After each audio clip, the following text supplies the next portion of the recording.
Bunaqa hayotni hamma erkaklar orzu qiladi. Qachonki ko'chadan kirib kelganda mehr, e'tibor, hamma yoq toza, chiroyli.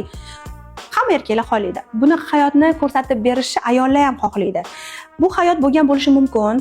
Yangi kelin-kuyovlik paytida, lekin ayol homilador bo'lib qolgandan keyin, tuqqandan keyin, farzandlari bo'lgandan keyin ayoli bu narsaga energiyasi yetmay qoladi.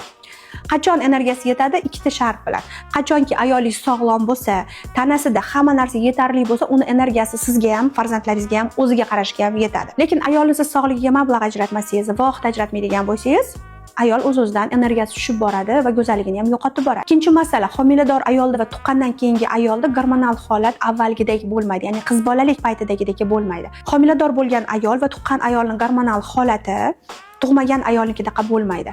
Ularda kayfiyatni ko'tarilib turishi, tushib ketishi, depressiyaga beriluvchanlik holatlari ko'proq uchraydi. Mana shuning uchun ham bunday ayollarga erkakning e'tibori, mehr-muhabbati yetarli bo'lishi kerak, sog'lom ruhiy muhit bo'lishi kerak. Agar siz shu ikkita shartni bajarib bersangiz, ayolingiz sizni bundan-da chiroyli kutib olishi, bundan-da baxtli qilishi mumkin.